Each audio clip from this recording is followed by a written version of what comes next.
விஜய்க்கும், காவேரிக்கும் இங்க வந்து என்ன பண்றாங்க, ட்ரீட்மெண்ட் வந்து போயிட்டே இருக்கு. இந்த சூழ்நிலையில காவேரி எப்படி இருக்காங்க? அவங்க குழந்தை எப்படி இருக்கு? அப்படின்னு சொல்லிட்டு சாரதா மத்தவங்க எல்லாருமே தாத்தா, பாட்டி எல்லாருமே கேட்குறாங்க. குழந்தைக்கு வந்து ஹார்ட் பீட் சீரா இருக்குங்க. எந்த பிரச்சனையும் குழந்தைக்கு கிடையாது அப்படின்னோனே, அப்படியே வேண்டுறாங்க பாட்டி. அந்த குழந்தைய காப்பாத்திட்டேன். எனக்கு இது போதும். எங்க குடும்ப வாரிசு காப்பாத்திட்டேன் அப்படின்னு சொல்லிட்டு சாமிய வந்து வேண்டிக்கிறாங்க. எங்களுக்கு இது போதும். ஆனா வந்து காவேரிக்கு வந்து ரொம்ப மோசமா இருக்கு நிலைமை. அவங்களுக்கு வந்து ரொம்ப கிரிட்டிக்கலா தான் இருக்காங்க அப்படின்னோனே, காவேரிக்கு இந்த மாரி இருக்கே! குழந்தைக்கு வந்து எப்படி குழந்தை அப்படின்னோனே, அதெல்லாம் வந்து நாங்க பார்த்துக்குறோங்க. முதல்ல அவங்க ட்ரீட்மெண்ட் குடுத்து நல்லபடியா குணமாக்குறோம். வயித்துல இருக்க குழந்தை இப்போ வரைக்கும் ஹார்ட் பீட் எல்லாமே சீரா இருக்கு. எந்த பிரச்சனையும் கிடையாது குழந்தைக்கு. ஆனா காவேரி தான் கொஞ்சம் மோசமா இருக்காங்க. அவங்கள தான் வந்து நாங்க ட்ரீட்மெண்ட் பார்த்துட்ருக்கோம் அப்படின்னு மாரி சொல்றாங்க. அத கேட்டு சாரதா பயங்கரமா அழறாங்க. ஐயோ! காவேரி உனக்கு என்னடி ஆச்சு? அப்படின்னு சொல்லிட்டு. இங்க வந்து பாட்டி வந்து தாத்தா கிட்ட சொல்றாங்க. குழந்தை நல்லா இருக்குன்றாங்க. அப்போ குழந்தைய ஆப்ரேஷன் பண்ணி எடுத்துருவாங்களா? அப்படின்னு சொல்லி கேட்டோனே, அதுதான் தெரியலையே வந்து கல்யாணி. இரு பார்க்கலாம். சரி விஜய்க்கு என்னங்க? இன்னும் கூட வந்து சரியாகல. விஜய் இன்னும் கண்ணையே திறக்கலங்க. அவன் இப்போ கேட்டானா காவேரிக்கு நம்ம என்ன பதில் சொல்றது? விஜய் கண்ண திறந்துருவானாங்க அப்படின்னு. அதெல்லாம் திறந்துருவான்டி. கவலைப்படாத கல்யாணி அப்படின்னு சொல்லிட்டு ஆறுதல் சொல்லிட்டு இருக்காரு. இங்க வந்து விஜய்க்கு ட்ரீட்மெண்ட் ஃபுல்லாவே பண்ணிட்டுருக்காங்க. அப்போ விஜய்க்கு ட்ரீட்மெண்ட் பண்ணி முடிக்கிறாங்க. அப்போ வந்து எல்லார்கிட்டயும் சொல்றாங்க.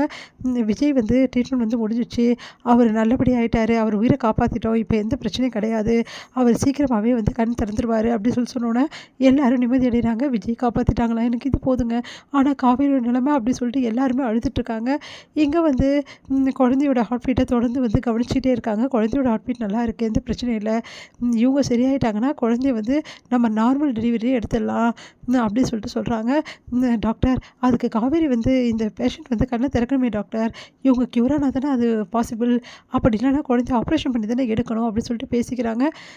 அதுவும் கரெக்ட் தான். நான் போயிட்டு இப்போ அவங்களோட சொந்தக்காரங்க வெளியே தான் நிற்கிறாங்க. அவங்ககிட்ட போய் நான் சொல்கிறேன் அப்படின்னு சொல்லிட்டு டாக்டர் வராங்க. இங்கே பாருங்கள் குழந்தைய காவேரி வந்து 24 ஹவர்ஸில் வந்து கண்ணை திறக்கலைன்னா அவங்க குழந்தைய ஆப்ரேஷன் பண்ணி தான் வெளியே எடுக்கணும். ஏன்னா குழந்தை வந்து நார்மலாக இருந்தாலும் ரொம்ப நேரம் வந்து பேஷண்ட்டுக்கு வந்து இந்த மாதிரி சுவாச கருவி கொடுக்க முடியாது அப்படி சொல்கிறாங்க. அதை கேட்டு டாக்டர் அப்போது குழந்தைய ஆப்ரேஷன் பண்ணி தான் எடுக்க வேண்டியது இருக்கும். அவங்க நார்மல் டெலிவரிக்கு ட்ரை பண்ணால் முதல்ல அவங்க வந்து கான்ஷியஸாக இருக்கணும். அவங்க கான்ஷியஸ் இல்லாததால் நாங்கள் வந்து குழந்தைய ஆப்ரேஷன் பண்ணி தான் எடுக்கிற சூழ்நிலை இருக்கோம் அப்படி சொல்கிறாங்க. அதை கேட்டுட்டு வந்து பயங்கரமாக அழுகிறாங்க சாரதா. ஐயோ காவேரி அப்படி சொல்லிட்டு அழுதுட்டுருக்காங்க. பாட்டி வந்து தாத்தாவும் என்ன பண்ண தெரியாம தவிக்கிறாங்க. நாங்கள் பார்க்குறோம் இந்த டைம்குள்ளே அவங்க வந்து பேஷண்ட் வந்து கண்ணை திறக்கணும். அப்படி இல்லைன்னா நார்மல் டெலிவரிக்கு ரொம்ப கஷ்டங்க. சிசேரியன் தான் எடுக்கணும். சிசேரியன் பண்ணி தான் குழந்தை எடுக்கணும் அப்படின்ற மாதிரி சொல்கிறாங்க. அதை கேட்டுட்டு எல்லாருமே அதிர்ச்சி அடைகிறாங்க. இப்போ என்ன பண்ணுறது ஒன்றும் புரியலையே அப்படின்னு சொல்லிட்டு விஜய் வந்து இங்கே வந்து கான்சியஸ் விஜய் வந்து வந்துடுறாரு. எல்லாருமே வந்து ஓடி வந்து விஜயை பார்க்குறாங்க. விஜயோட கண்ணு லைட்டாக திறக்குது. முன்னே தாத்தாவும் பாட்டி விஜய் எப்படிடா இருக்க? இப்போ பரவாயில்லையாடா அப்படின்னு சொல்லிட்டு கேட்குறாங்க.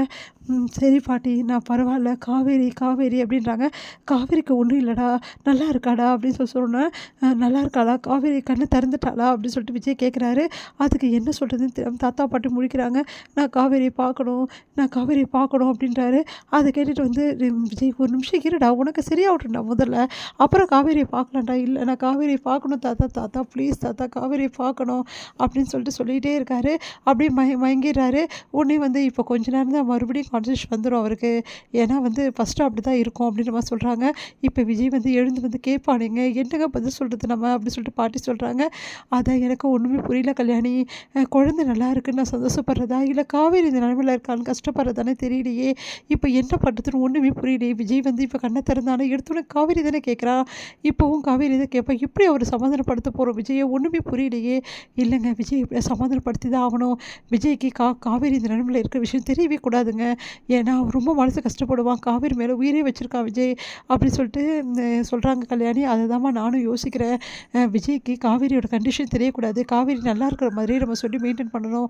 அப்போ தான் விஜய் சீக்கிரமாக சரியாகும் அப்படின்னோடனே சரிங்க அவன் குழந்தையும் காவேரி பார்க்கணுன்னு அடம் பிடிச்சானா பார்த்துக்கலாம் கல்யாணி எப்படியாவது அவனை சமாளிச்சு தானே ஆகணும் அப்படின்னு சொல்லிட்டு பேசிகிட்டு இருக்காங்க. மாப்பிள்ளையும் காவேரியும் நல்லபடி குடும்பம் ஆகணும்னு சொல்லிட்டு சாமிக்கிட்ட வேண்டிட்டு வந்திருக்கேன். இதை முதல்ல மாப்பிள்ளைக்கு வந்து வச்சு விடுறேன் அப்படின்னு சொல்லிட்டு சாரதா விஜயோட நெற்றியில் வச்சுக்கிறாங்க. உடனே வந்து கையை பிடிக்கிறாரு. நம்ம வந்து விஜய் காவேரி எப்படி இருக்கான்னு அதிர்ச்சி அடைகிறாங்க.